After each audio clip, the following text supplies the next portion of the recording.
What you do with your life is secondary. Some will build empires. Others will tend a quiet garden. But here's what the Buddha discovered. How you do what you do, that's primary.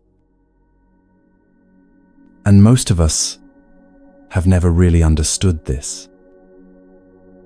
There's a way of moving through life where stillness and action aren't separate, where you can work, create, engage fully, and yet remain at peace. Not peace that requires withdrawing from the world. Peace that comes with you into the world. This changes everything.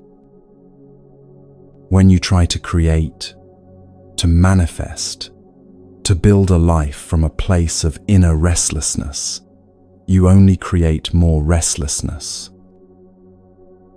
The doing becomes compulsive.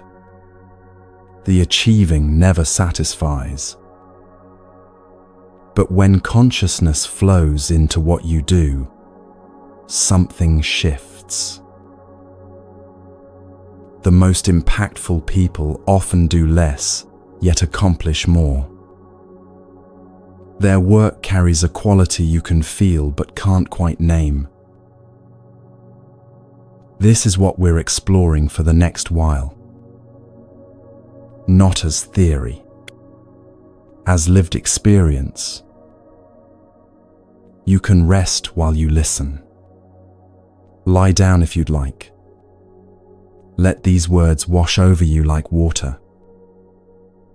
There's nowhere to arrive, nothing to achieve here. Just this gentle invitation to discover what the ancient masters knew, that the quality you bring to this moment matters more than what you accomplish in a lifetime. Let's begin.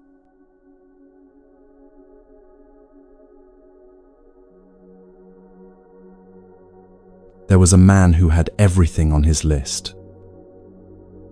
The corner office on the 42nd floor. Floor-to-ceiling windows overlooking the city. The luxury apartment in the right neighborhood. The recognition. Awards on the wall. His name in articles. Invitations to speak. He'd worked 20 years for this. Sacrificed relationships, health, countless evenings and weekends. But he'd made it. And at 3 a.m, he'd wake up, staring at the ceiling, feeling hollow. Not depressed exactly, not in crisis, just empty. And the question would come, quiet but insistent. What's next? Is this all there is?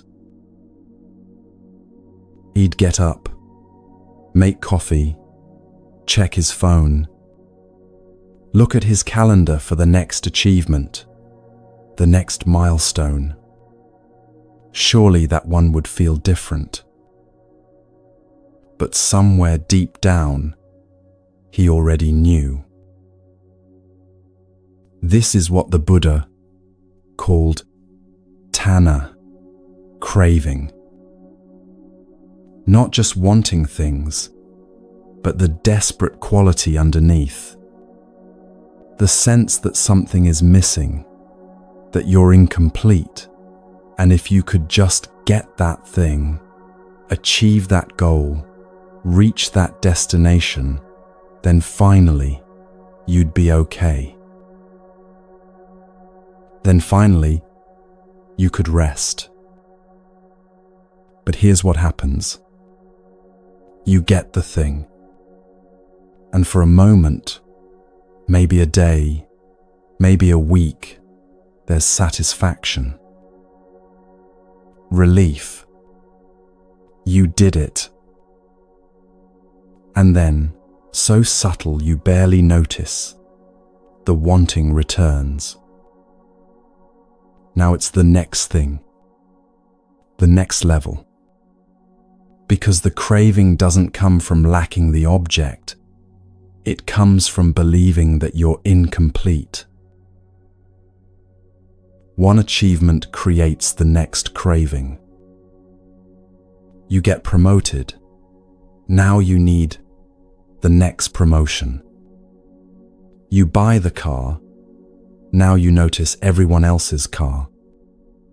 You reach the goal. Now there's a bigger goal beyond it. The hunger feeds itself. The Buddha said something very simple about this. The root of suffering is attachment to desire. Not desire itself, but the attachment. The belief that your peace depends on getting what you want. The conviction that fulfillment is just one more achievement away.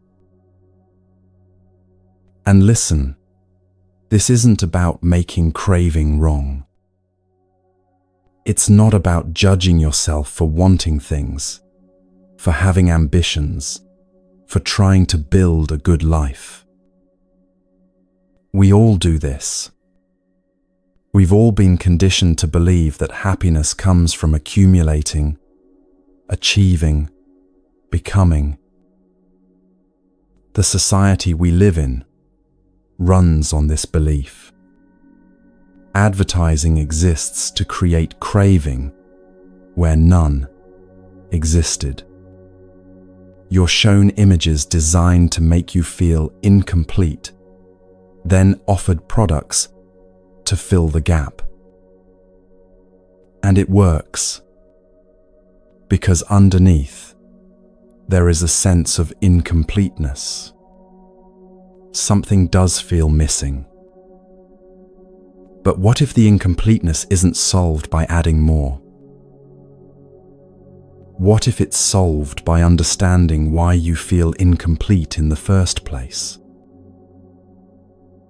Our executive, one day, he was sitting in his office, looking out at the city, and he just stopped. Stopped pretending he was fine. Stopped reaching for the next thing to fill the void. And he felt it fully, the restlessness, the craving, the exhausting loop of it. Not trying to fix it, just seeing it clearly for the first time. That's when something shifted. Not dramatically. No lightning bolt of enlightenment. Just a quiet recognition. Oh, this is what I've been doing. Chasing the next thing to escape this feeling right now. Perhaps you've felt this restlessness too. Maybe not in a corner office. Maybe in a different circumstance entirely. But the pattern, wanting, getting, brief satisfaction, then wanting again. The sense that you're always reaching for something just beyond where you are. Always thinking, when I get there, then I'll be happy. When I achieve that, then I'll be enough. When I finally have that, then I can relax. But there never quite arrives, does it? There's always another there beyond it. The Buddha noticed something about human hearts. He saw that we're caught in this cycle, not because we're doing something wrong, but because we don't understand what we're actually hungry for. We think we're hungry for the corner office, the relationship, the recognition, the security. And yes, these things matter in the conventional world. They're not bad or wrong, but underneath the surface, hunger is a deeper one. A longing for something that can't be achieved or accumulated. A longing to finally be at peace with this moment, exactly as it is. To not need the next thing to be okay. To not need to become someone different to be complete. This deeper hunger, it can't be fed by anything external, which is why the cycle never ends if you keep trying. But when you see the cycle clearly, when you really see it, not intellectually, but in your actual lived experience, something becomes possible. Freedom. Not from wanting things, but from being enslaved by the wanting. Our executive is still working, still has ambitions, still creates and builds. But there's a different quality now. He can engage without grasping, can achieve without needing the achievement to validate him. The doing continues, but the desperate quality underneath has quieted. This is what becomes possible when you understand craving, not as something to eliminate, but as something to see clearly. Remember when you got that new car? The first few weeks were magic. The smell of it, the way it drove, how you felt sitting behind the wheel. You'd find excuses to drive places just to be in it. Friends would say, "Nice car," and you'd feel that little spark of pride. It meant something. All the work you'd done, the saving, the waiting, now here it was, this beautiful machine that was yours. 3 weeks later, it was just the car. You'd get in without thinking about it. Drive to work on autopilot. The newness had evaporated. What once thrilled you had become invisible, ordinary, just another part of the day. And then it needed repair. Now suddenly, you noticed it again, but as an annoyance, an expense, something that should work but doesn't. Where did the joy go? Where did the satisfaction disappear to? This is anicca, impermanence, but not as some abstract Buddhist philosophy, as the actual texture of your lived experience. Everything changes. Everything passes. Nothing stays the same, not even for a moment. The car changes from thrilling to ordinary to annoying. Your body changes from young to aging. Your relationships shift and evolve. Your thoughts arise and dissolve, moment after moment after moment. Even your sense of self changes. Who you thought you were at 20 isn't who you are at 40.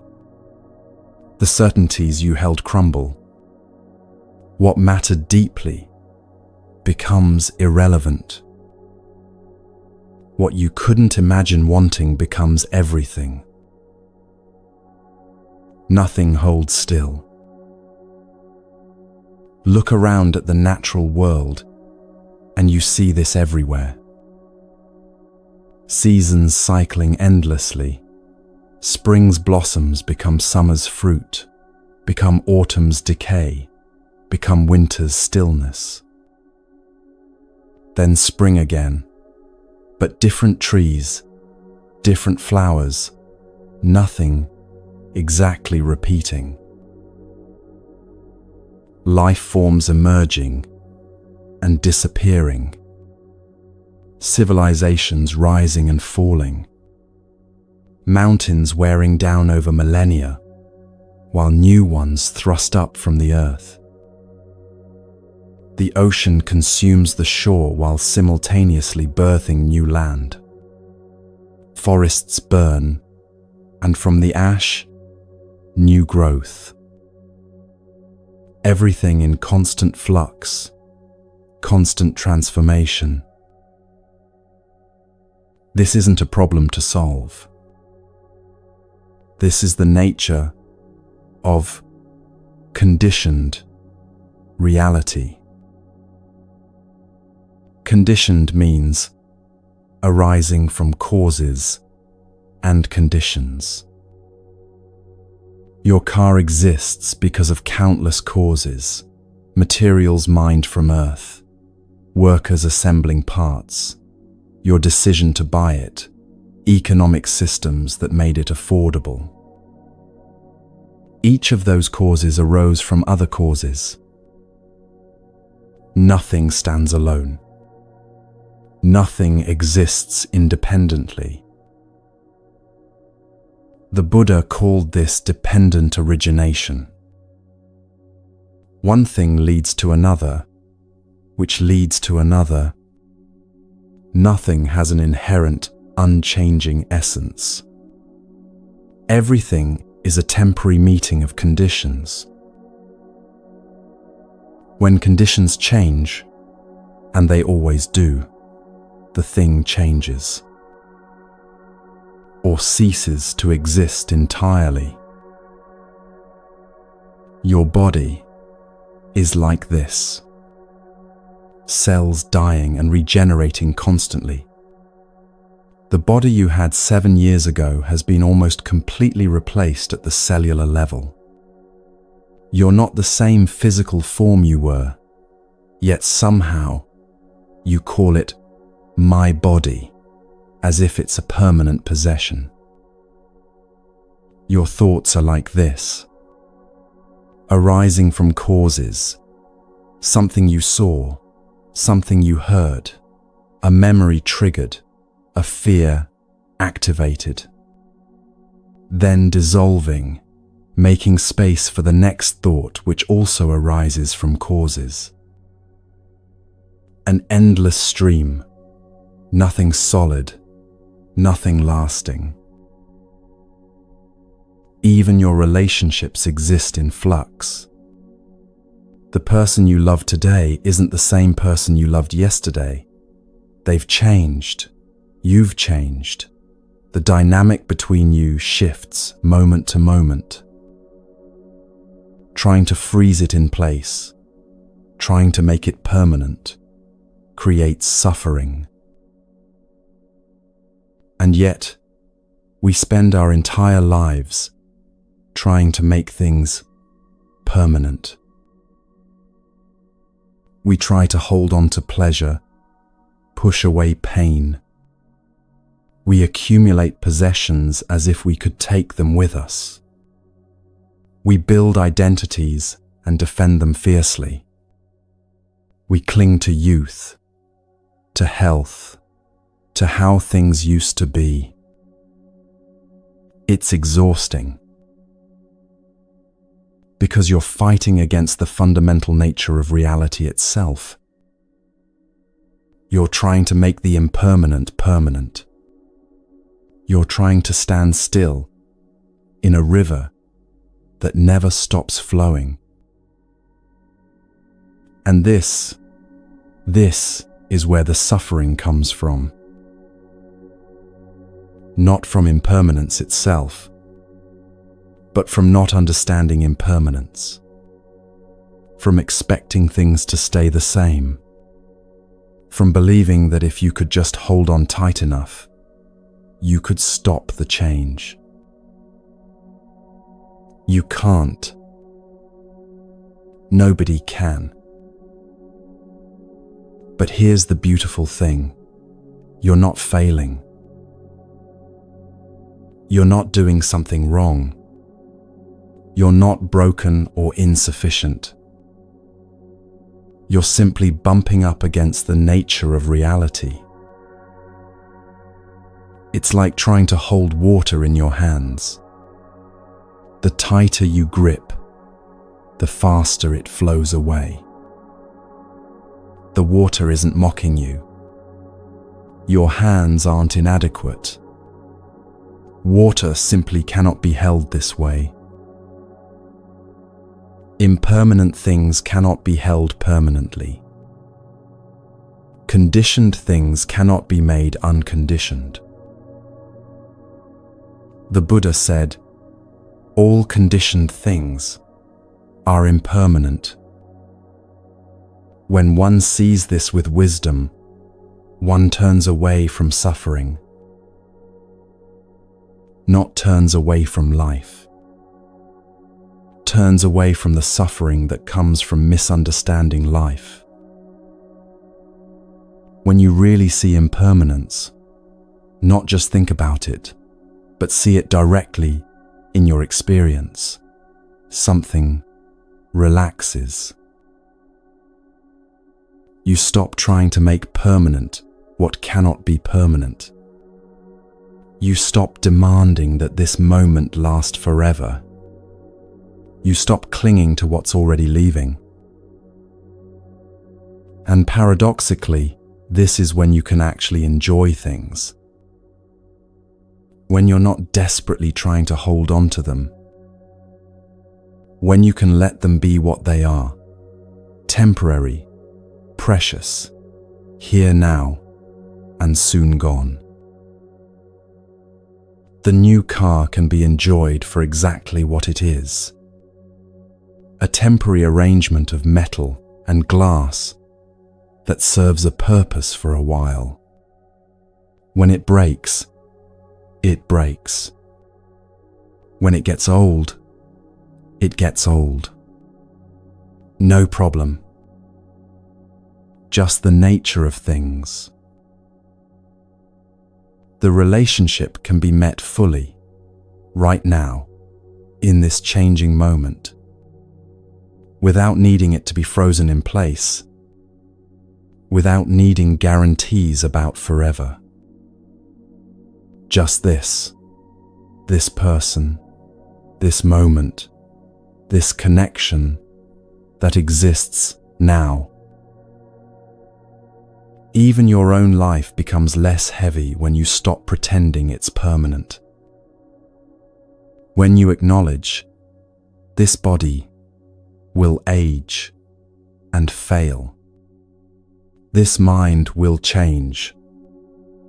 This personality I think of as me is already different than it was yesterday. What a relief, actually, to not have to make everything last forever. To just let things be what they are, impermanent, flowing, alive precisely because they're changing. There was a grandmother who forgot her story. Dementia took her memories slowly, piece by piece. First, the recent things, where she put her keys, what she ate for breakfast. Then larger chunks, her career, her achievements, the details of her children's lives. Eventually, she couldn't remember her name. Her family found this heartbreaking. They'd visit and try to remind her, "You're Margaret. You were a teacher for 30 years. You raised 4 children. You won awards, traveled the world, built this beautiful life. She'd smile politely, as if they were talking about someone else. Because to her, they were. But here's what her family noticed after a while. She seemed, and they almost felt guilty thinking this, she seemed at peace. More at peace than she'd been in years. Maybe ever. No anxiety about what people thought of her. No worry about her legacy or whether she'd accomplished enough. No comparing herself to others. No regret about roads not taken.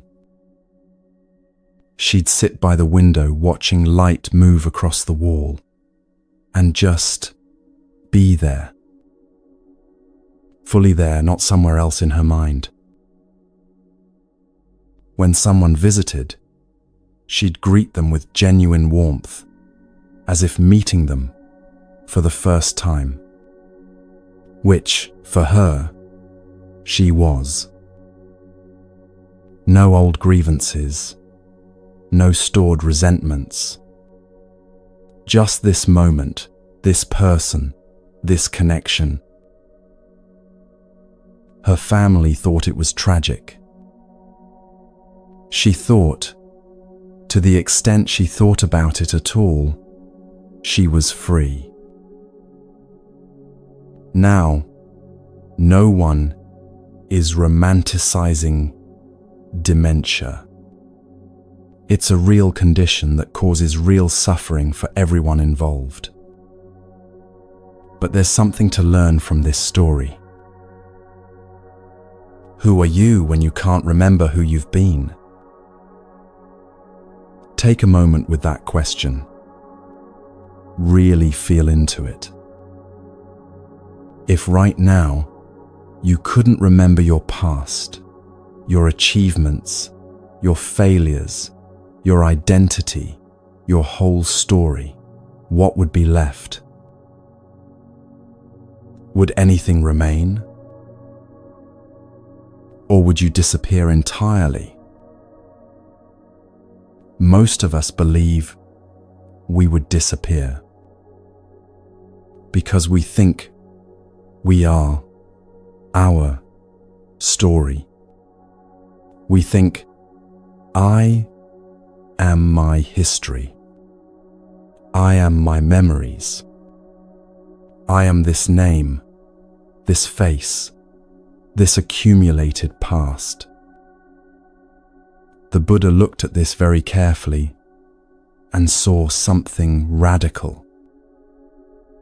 He saw that what we call self is a construction, a useful fiction for navigating the conventional world, but not ultimately real. He described it this way: in what is seen, there is only the seen. In what is heard, only the heard. In what is sensed, only the sensed. No separate seer possessing the seeing. No hearer owning the hearing. Just seeing happening. Just hearing happening. This is called anatta, non-self. And it's one of the most misunderstood teachings in Buddhism. People hear no self and think it means you don't exist. That's not what it means. Obviously, there's experience happening. Obviously, there's a body, thoughts, sensations, all of that. What doesn't exist is a separate, permanent, independent entity having these experiences. Look closely at what you call I. Where is it exactly? Is it in your body? But your body changes constantly. Which cell is the real you? Is it in your mind? But thoughts come and go. Which thought is the I? Maybe it's your personality, your character traits, but these change too. You're not the same person you were as a child, or even last year. Circumstances change you. Experiences reshape you. So where is this permanent, unchanging I that supposedly possesses your life? The truth is, there isn't one. What you call I is a convention, a name we give to a temporary collection of processes, this body, these thoughts, these memories, these patterns. It's useful to have a name, to say, I need food, or I'll meet you Tuesday. But when you believe this convention is ultimately real, when you believe there's a separate you that has a life, that's when suffering begins. Because then you spend all your energy defending this fictional entity, building it up, protecting it, trying to make it more important, more secure, more permanent. My achievements, my reputation, my possessions, my views, my opinions, my identity, all of it needing constant maintenance, constant protection. It's exhausting. And here's the deepest irony. You think you're defending yourself, but you're actually defending a mirage. A monk once asked the Buddha, if there's no self, who experiences nibbana? Who gets enlightened? The Buddha smiled. The question itself assumes what isn't there. There's no separate who to experience anything.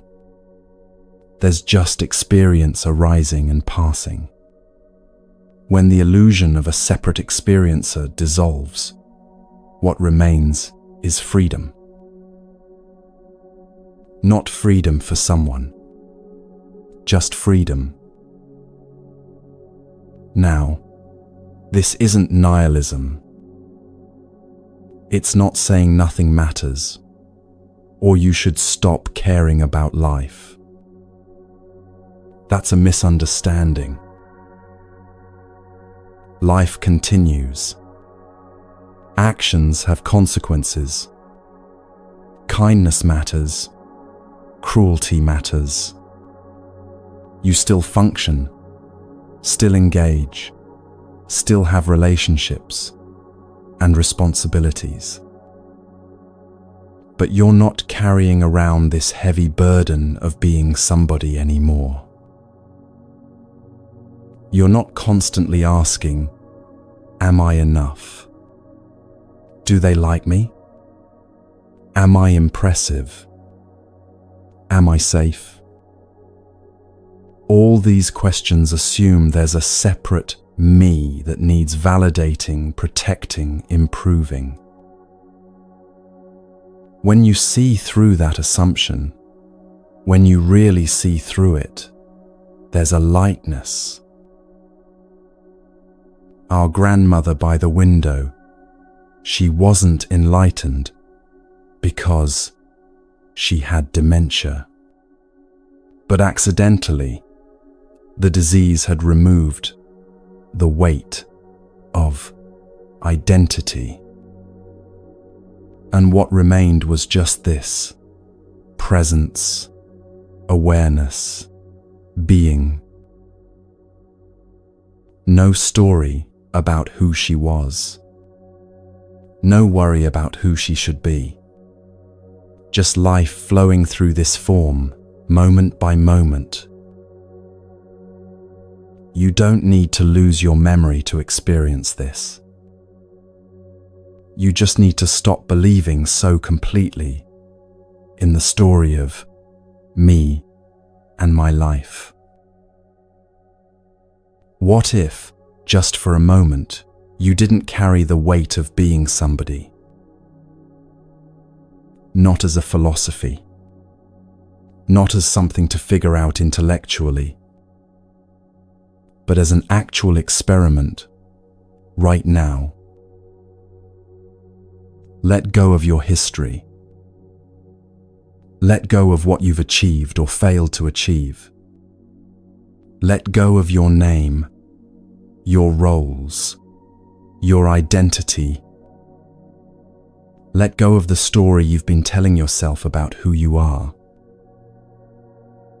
What remains? Really, what remains? There's awareness, isn't there? There's this moment, these sensations, this breath moving. There's aliveness, presence. But is there a separate you possessing it? Or is there just this? Just life happening. No owner needed.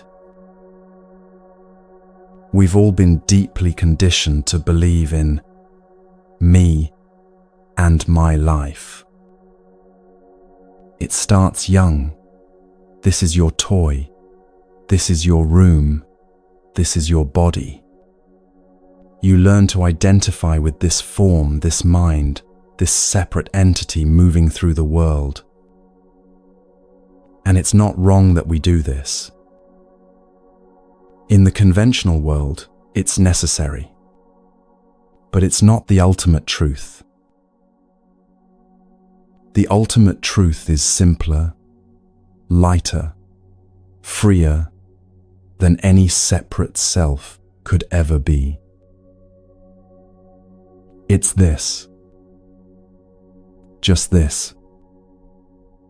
Happening now. No one doing it. No one having it. Just the flow of life, momentary, empty, of separate existence, yet so very alive. When you touch this understanding, even briefly, even partially, something falls away.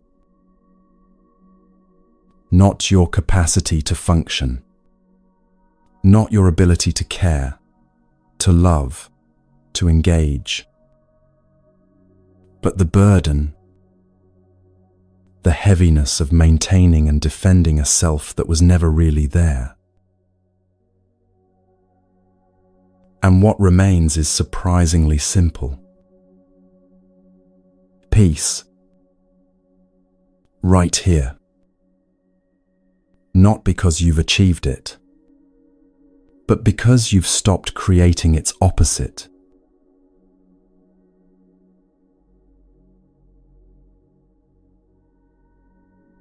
Right now, wherever you are, you don't need to remember your past.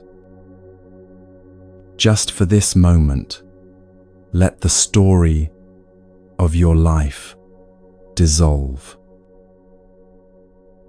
Let it go. All of it. The achievements and the failures. The relationships that shaped you. The choices you've made. The paths you've taken. The person you think you've become. Just this breath. Just this moment. What remains? Don't think about it. Don't search for an answer. Just notice what's actually here when you're not rehearsing your history. There's awareness, isn't there? Something knowing this moment. Something aware of these words, this breath, this space you're in. That awareness, it doesn't need your past to exist. It's not constructed from your memories. It's not your achievements looking back at themselves. It's just here, present, now. This is the difference between awareness and me. Me is a story, a collection of memories, things that happened, things you did, things others said about you. A collection of projections, fears about the future, hopes, plans, the person you're trying to become. But awareness? Awareness is simply here. Not yesterday's awareness or tomorrow's awareness. Just this, the knowing of this moment. And here's what's extraordinary. You've never not been aware. Even when you were lost in thought, awareness was there, knowing the thoughts. Even when you were asleep dreaming, awareness was there, knowing the dreams. Even in your worst moments, your most confused moments, awareness was present, witnessing it all. It never comes and goes. Only what you're aware of comes and goes. There was a woman who discovered this accidentally. She lived in a small apartment with a window that faced east. Every morning she'd make tea and sit there, watching the light change. Not meditating, not practicing anything formal, just sitting. She'd watch the darkness soften into grey, then pale blue, then that moment when the first rays touched the building across the street. She'd watch birds land on the windowsill, hop around, fly away. She'd watch her tea steam rising, curling, dissipating into nothing. Sometimes thoughts would come, her to-do list, conversations she needed to have, worries about money. She noticed them the same way she noticed the birds. They'd arrive, stay for a while, leave. She wasn't trying to be anybody during these morning sits. Wasn't trying to be spiritual or peaceful or a good meditator. She'd tried that before, and it felt like work. This was different. This was just being here. Her friends thought she was wasting time, just sitting there staring out a window. But something was happening, though she couldn't have explained it. She was becoming more herself by trying less to be anyone. The constant effort of maintaining her image, her story, her identity, it was quietly falling away. Not through force, not through some spiritual technique, just through the simple act of being present without an agenda.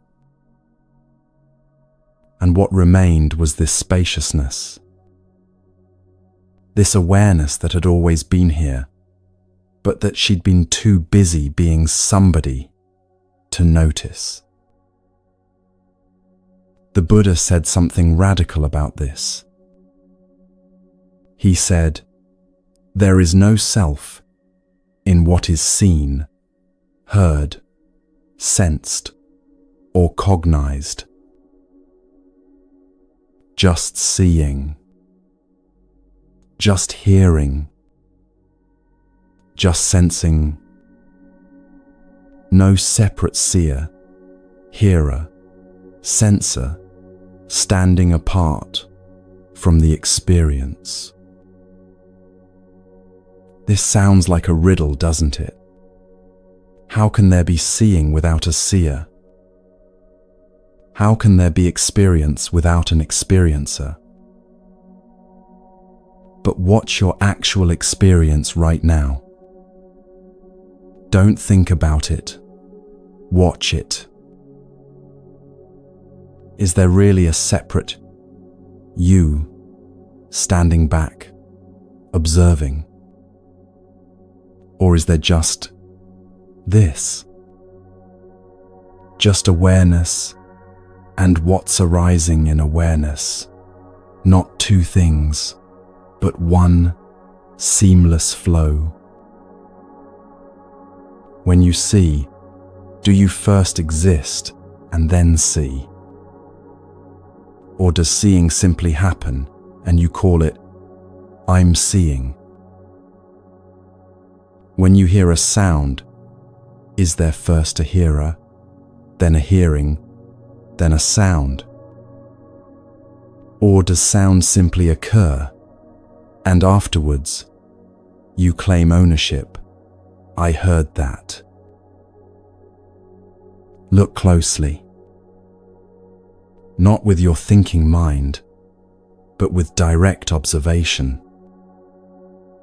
What's actually happening? Just this moment arising, complete in itself. No separate you needed to make it more complete. Now, people hear this teaching and sometimes they panic. If there's no self, then what? Who am I? Do I disappear? Is this some kind of void, some terrible emptiness? No. This isn't the emptiness that terrifies. This is the spaciousness that liberates. Think of it this way. When you believe you're a separate self, you're like a wave that thinks it's separate from the ocean. The wave is terrified. I'm so small, so temporary, I'll crash and disappear. It spends all its energy trying to be bigger, more impressive, more permanent than the other waves. But when the wave realizes it's ocean, it's been ocean all along, everything changes. It's not annihilated. It's liberated. Because now it knows, I can't be destroyed. I never was what I thought I was. I'm the vast ocean temporarily taking the form of a wave. You can still function perfectly well without believing in a separate self. You can still work, love, engage, create, relate. In fact, you function better because you're not carrying around the exhausting burden of defending an identity that was never real. You're not constantly asking, do they like me? Am I good enough? Am I safe? Did I do it right? Those questions all assume there's a separate me that needs protecting, validating, improving. When you see through that assumption, the questions simply lose their grip. What replaces them is so much simpler. Just this. Just awareness. Just life flowing, moment after moment, without anyone needing to control it or claim ownership of it. Notice you're aware right now. That's it. That's enough. Nothing needs to be added. No special state needs to be achieved. No enlightenment needs to be attained. Just this simple recognition, awareness, is here. That awareness is closer to you than your own breath, closer than your thoughts.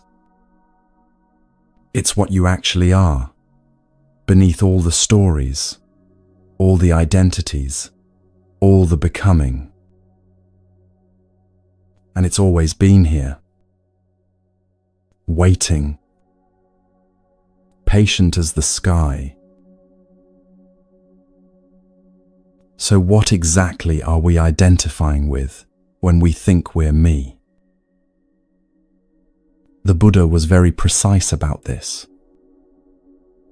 He looked carefully at human experience and saw that what we call self is actually 5 processes, 5 aggregates that we mistakenly bundle together and call I.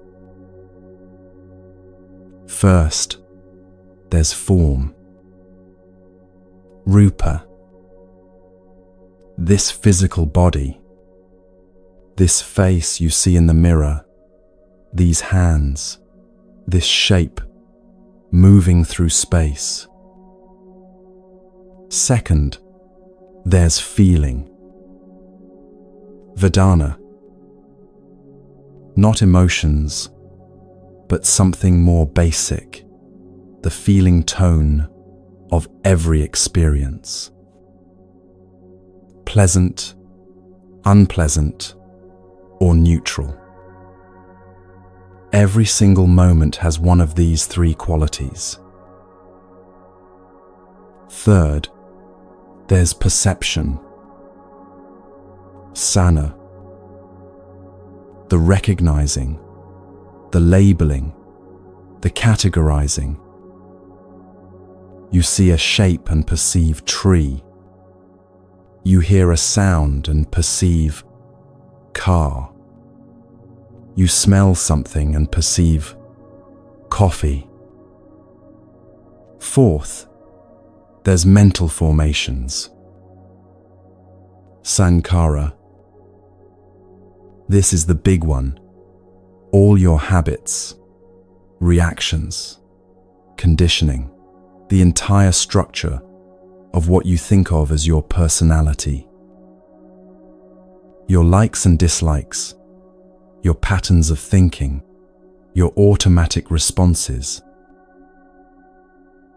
And fifth, there's consciousness. Vijnana. The knowing of experience. The awareness that something is happening. These 5 aggregates, form, feeling, perception, mental formations, consciousness, they're constantly arising and passing, changing every moment. And we grab onto them and say, this is me. This is mine. This is who I am. But watch closely. Are any of these things permanent? Your body is changing constantly. Cells dying, new ones forming, aging, shifting. Is that really you?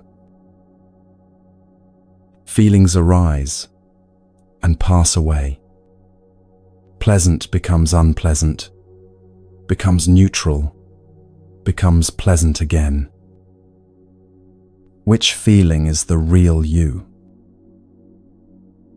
Perceptions change based on conditions. What you perceive depends on your state, your history, your conditioning. Is that stable enough to be you? Mental formations, your personality, your habits, they shift over time. You're not the same person you were 10 years ago, or even yesterday. So which version is the real you? Even consciousness itself arises depending on conditions. I consciousness arises when I meets form. Ear consciousness arises when ear meets sound. When the conditions aren't there, that particular consciousness isn't there. So if all 5 aggregates are impermanent, constantly changing, dependent on conditions, where exactly is this self you're so sure exists? There was an actor who learned this the hard way. He landed a role playing a villain, a cruel, angry character who hurt everyone around him. It was the biggest part of his career, and he threw himself into it completely. But something strange started happening. Off stage, away from the cameras, he noticed himself becoming irritable, short-tempered, quick to anger at small things. His partner mentioned it. "You're different lately," she said.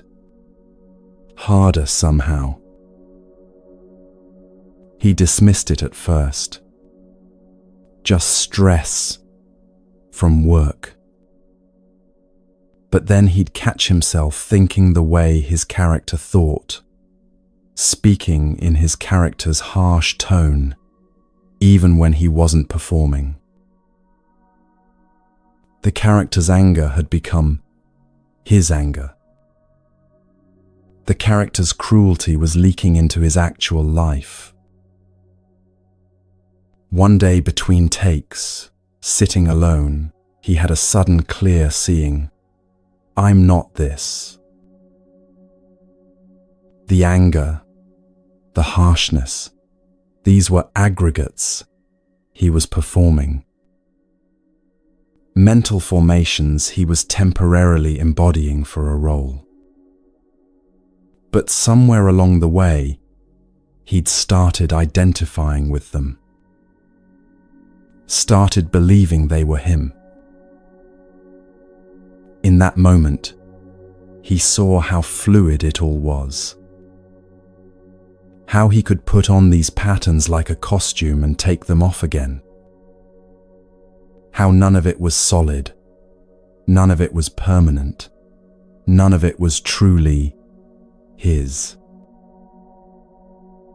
Just aggregates arising, aggregates passing, and the space of awareness in which it all appeared. This is what the Buddha was pointing to. All day long, aggregates are arising and passing. A thought appears, I'm not good enough. That's a mental formation. Where did it come from? Conditioning, past experiences, words someone said to you years ago. It arises based on causes. It will pass when conditions change. But if you identify with it, if you say, I am not good enough, now you're suffering. Because you've taken a temporary mental formation and claimed it as your identity. A feeling arises, anxiety, tightness in the chest, racing thoughts. This is Vedana, unpleasant feeling tone, combined with sankhara, habitual reactions to that feeling tone. But if you identify with it, I am anxious, I am an anxious person, now you're stuck. Because you've turned a passing phenomenon into who you are. Can you watch it differently? Oh, anxiety is here. Just noticing. Not I am anxious, but anxiety is present. Watch it arise. Watch it peak. Watch it fade. Because it will fade. Everything does. And then maybe peace comes. Or maybe boredom. Or maybe hunger. Just more aggregates, arising and passing, like weather moving through a vast open sky.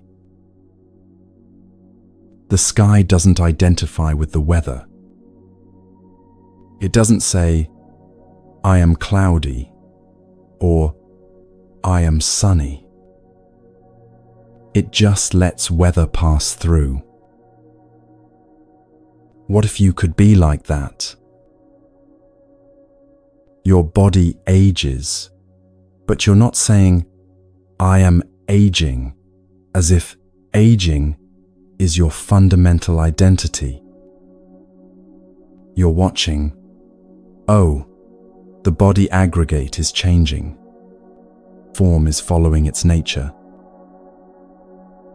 A thought passes, but you're not saying, I think this, as if you and the thought are the same thing.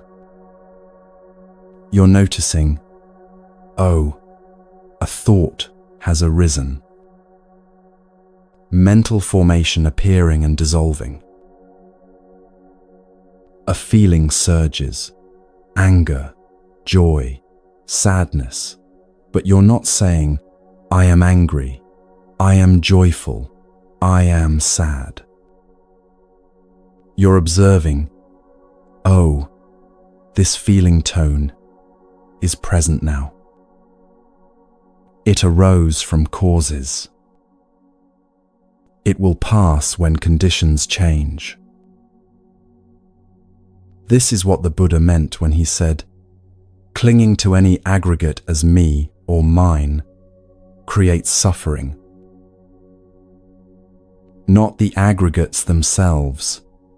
Those are just natural processes. But the grasping, the identifying, the claiming of ownership, that's where the suffering comes from. Because when you believe the aggregates are you, then you have to defend them, control them, improve them, constantly. When your body changes, you suffer because you are changing. When your thoughts are negative, you suffer because you are negative. When your feelings are painful, you suffer because you are in pain. But what if you're not any of these things? What if you're the space in which they all arise? not trying to stop them. That's just more grasping. Not trying to perfect them. That's more identification. Just watching them arise and pass, like waves on an ocean that you're not. The exhaustion you feel sometimes, that constant tiredness that sleep doesn't fix, a lot of it comes from this. From trying to hold together a self that's made of changing parts. It's like trying to freeze a river. The river is flowing, that's its nature, but you keep trying to make it hold still so you can point and say, there. That's me. That's who I am. It can't be done. And the effort is exhausting. But when you stop, when you just let the aggregates do what they do, arise and pass without claiming ownership, there's a lightness. You're still here. Life continues. But you're not carrying the weight of being somebody anymore. You're not any of these changing things. You're the awareness in which they appear. The vast spaciousness that has room for all of it. The pleasant and unpleasant. The beautiful and ugly. The wanted and unwanted. And that spaciousness, it never gets tired. It never gets overwhelmed. Because it's not made of anything that can be exhausted. It simply is. Now, this understanding doesn't just live on a meditation cushion. It has to meet daily life. Or what good is it? There was a Zen student who'd been practicing for years. He could sit in meditation for hours, completely still, deeply peaceful. One day, his teacher said, "Tomorrow, go to the busiest marketplace in the city. Find your peace there." The student protested, "But there's so much noise, so many distractions, so many people wanting things." The teacher smiled. Exactly. So the student went. And the first time, it was overwhelming.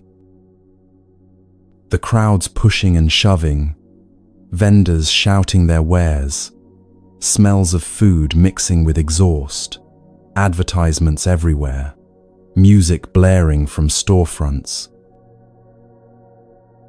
His mind went wild. Wanting, resisting, judging, comparing. Within minutes, all his meditation training seemed to evaporate. He went back daily, as his teacher instructed. And slowly, something shifted. He learned to walk through the marketplace, not by shutting down, not by blocking out the chaos, but by staying present with it. Fully present. Seeing, hearing, smelling, wanting, arising, wanting, passing. Just noticing it all, without getting swept away by any of it. Eventually, he could walk through the busiest market completely at peace, not because he'd transcended life, but because he'd learned to be fully present to it. This is samasati, right mindfulness. Not some transcendent state where you float above reality. Not zoning out or achieving a blank mind, but alert, clear, intimate awareness of what's actually happening right now. Seeing and knowing you're seeing. Hearing and knowing you're hearing. Thinking and knowing you're thinking. Not getting lost in the content. Not becoming the thought or the feeling or the sensation. Just noting, oh, this is what's present now. The shopping mall is perfect for this practice. Or the grocery store, the subway, anywhere there are people and noise and things designed to grab your attention. Because advertisements, they're designed to trigger craving. Sophisticated teams of psychologists figuring out exactly how to make you feel incomplete, so you'll buy their product to fill the gap.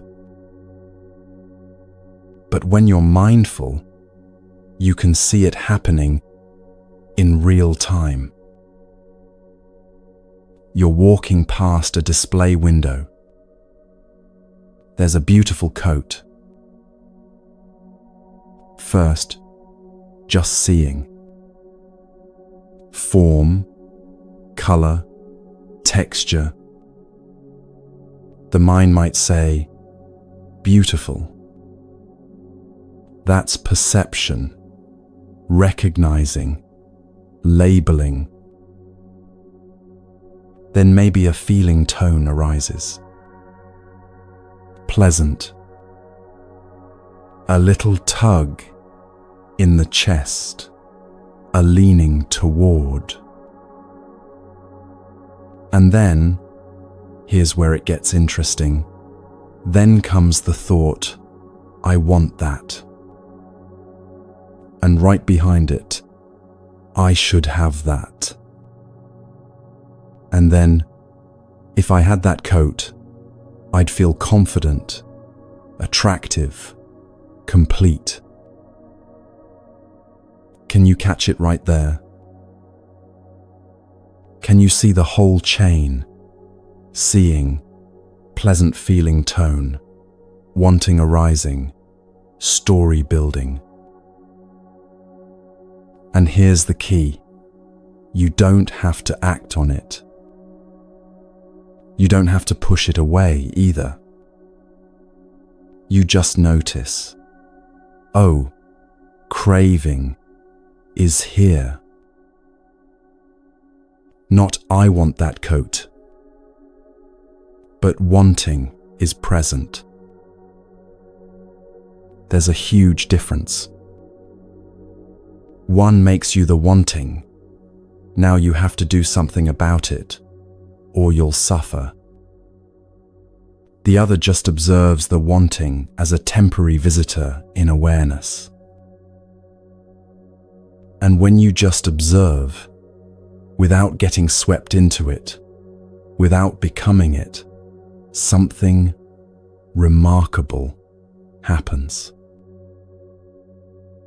The wanting peaks, and then it fades, all on its own. You don't have to make it fade. You don't have to fight it. It just follows its nature, arising and passing away. You keep walking. The coat is behind you now. The wanting is gone. No suffering, no problem. This is freedom. Not freedom from wanting. Wanting will arise. It's natural. But freedom from being enslaved by the wanting.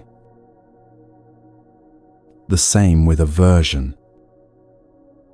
You're in a crowded place. Someone pushes past you rudely. Contact happens. Body bumped. Balance disturbed. Unpleasant feeling tone arises. And then the mind jumps in. How rude. They should watch where they're going. People these days have no consideration. The whole storm of aversion building from one moment of unpleasant contact. But if you're mindful, you catch it. You feel the body bump. Notice the unpleasant sensation. Watch the irritation start to arise. And you just note, oh, aversion is here. You don't have to act on it. You don't have to suppress it either. Just see it. See how it arises based on conditions. See how it will pass when conditions change. And sure enough, it does pass. Maybe takes 30 seconds, maybe 2 minutes. But it passes. Because everything does. The Buddha said something so simple about this. When walking, know you are walking. When standing, know you are standing. When sitting, know you are sitting. When lying down, know you are lying down. Just this. Just knowing what's actually happening in this moment. Not lost in thoughts about the past. Not lost in plans for the future. Not lost in judgments about what's happening. Just here. Awake to this.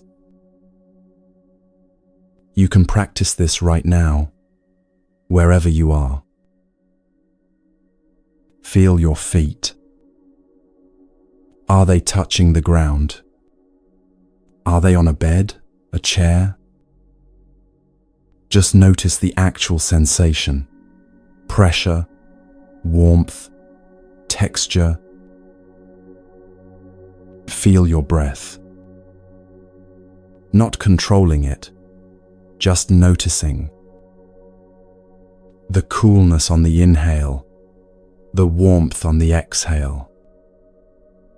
The gentle rise and fall of the chest or belly. Feel the aliveness in your hands. There's a tingling there, a subtle vibration. Energy flowing.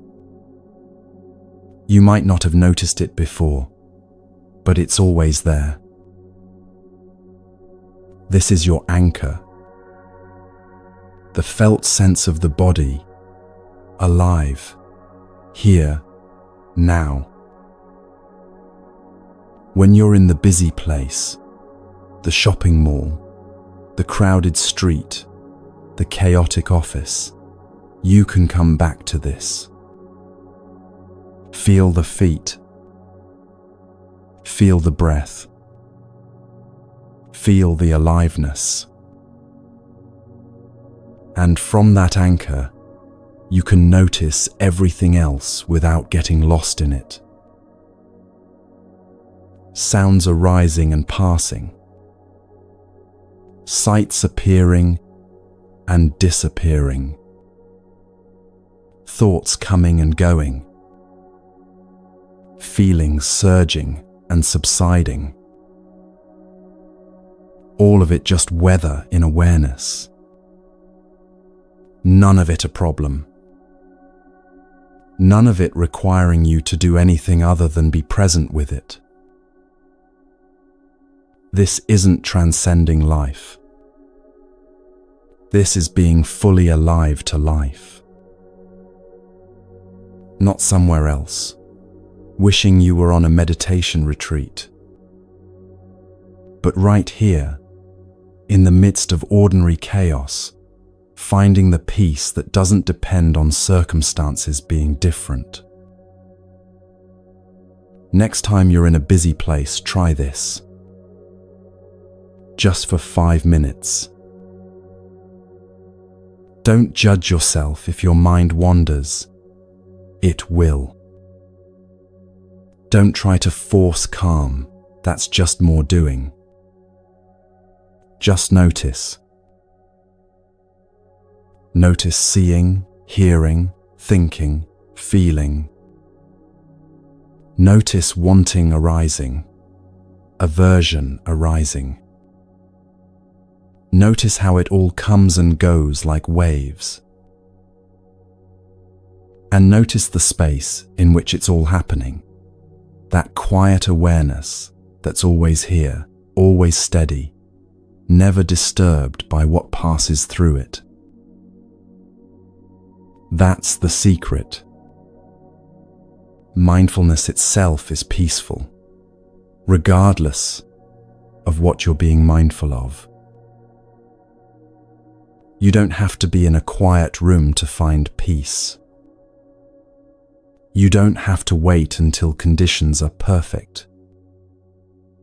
Peace is in the quality of attention you bring, not in what you're paying attention to. There's a story about an artist that reveals something important about all this. She'd worked on a painting for months, poured everything into it, her skill, her vision, her heart. It was the best thing she'd ever created. She displayed it at a gallery.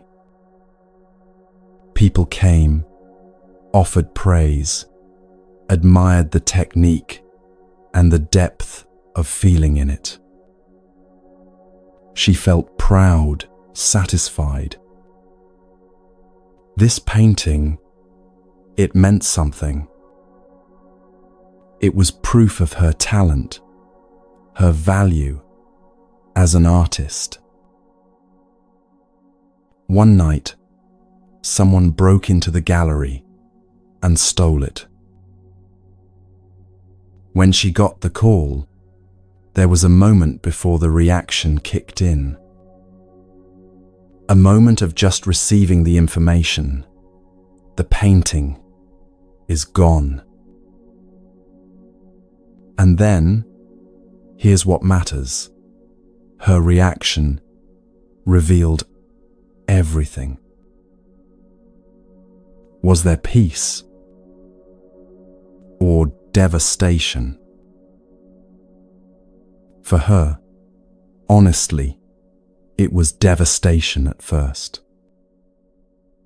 Anger, grief, a sense of violation. That painting was hers. It represented months of her life. Someone had taken something precious from her. She sat with these feelings for days. Let them move through her without pushing them away. And gradually, something became clear. She'd been attached, not just to the physical painting, to what it meant about her, to the identity it confirmed. I am a talented artist. To the security it promised. I can create valuable things. She'd been clinging to it as proof of her worth. And the theft, unwelcome as it was, showed her the clinging made it impossible to ignore. This is what the Buddha called upadana, clinging. We don't usually know what we're attached to until it's gone. You might think you're not attached to your phone. It's just a tool, right? But watch what happens if you lose it. Notice the panic, the sense of being cut off, incomplete. You might think you're not attached to your appearance. It's superficial. You know that. But watch what happens when you catch an unflattering reflection or someone comments on how you've aged. Notice the sting, the defensiveness. The burglar becomes an unexpected teacher. Loss reveals what we've been gripping without realizing it. There's a difference between appreciation and clinging. Appreciation says, "This is beautiful while it's here. I'm grateful for this moment with it. When it goes, as all things do, I'll be grateful it was here at all." Clinging says, "This is mine. It completes me. I need it. If I lose it, something essential will be taken from me." One is open-handed. The other is a closed fist. The Buddha taught that clinging to anything impermanent guarantees suffering. Not might cause suffering, guarantees it. Because everything impermanent will change or go away. That's what impermanent means. So if your peace depends on holding on to it, you're setting yourself up for inevitable pain. He described 4 kinds of clinging. 4 ways we grip what cannot be held. First, clinging to sensual pleasures. The taste, the touch, the sight, the sound, the feeling we want to repeat forever. But it fades, doesn't it? The chocolate loses its intensity by the 3rd bite. The song you loved becomes background noise after the 100th listen. Pleasant sensations arise and pass. Trying to hold them is like trying to hold smoke.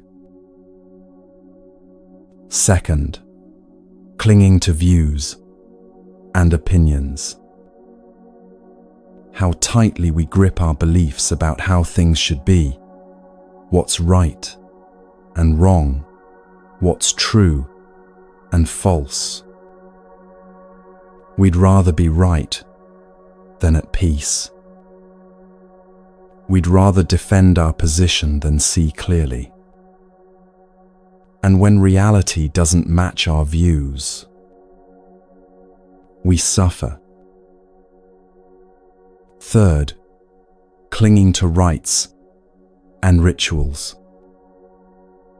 The belief that if we just perform the right practices, say the right words, follow the right steps, we'll be saved. But freedom doesn't come from external forms. It comes from seeing clearly. And fourth, the deepest clinging of all, to the belief in an independent, permanent self. This me that we spend our whole lives defending, building up, trying to make secure. The self that we've already seen doesn't exist the way we think it does. These four clingings underlie all our suffering. Every anxiety, every disappointment, every moment of feeling insufficient or unsafe. If you look closely, you'll find one of these clingings at the root. But here's what's beautiful. You don't have to eliminate clinging through force. You just have to see it clearly. When you see how you're gripping, when you feel the tension of it, the exhaustion of it, naturally, there's a letting go. Not because you should let go, but because holding on stops making sense. Our artist, sitting with her grief over the stolen painting, at some point, days later, she smiled. Someone asked what she was thinking. She said, "Someone must have loved it enough to take it." Not that the theft was okay. Not that she condoned it. But she'd released her grip on ownership. The painting had existed. It had brought beauty into the world for a time. Now it was somewhere else. Maybe bringing beauty to someone else. Maybe hidden in darkness. Either way, it was no longer hers to control. And without that need to control, without that clinging to ownership, there was no devastation. Just release. She could create again. Would create again. But differently now. With less attachment to the outcome, less need for the work to prove something about her. Just creating for the joy of creating. And whatever happened to the creation after that, well, everything is temporary anyway. So right now in your own life, what are you gripping tightly? Maybe it's a relationship you're terrified of losing. Maybe it's a certain image you're desperate to maintain. Maybe it's security, control, the illusion that you can make things permanent if you just hold on hard enough. Notice it. Not to judge yourself. Clinging is what we all do when we forget the nature of reality. Just notice the sensation of it. Feel how tiring it is to grip so tightly. Feel the fear underneath. If I let go, I'll lose everything. And then, just as an experiment, what if you held it a little more gently? Not throwing it away. Not pretending you don't care. Just holding it the way you'd hold water in your cupped hands. Gently, allowing it to be what it is, knowing it won't last forever, and somehow that's okay. There's something that happens when you stop gripping. A spaciousness opens up. Not emptiness in the scary sense, spaciousness in the liberating sense. Room to breathe. Room for things to be as they are. Room for life to flow without you constantly trying to control its course. And in that spaciousness, you can actually enjoy what's here. Really enjoy it,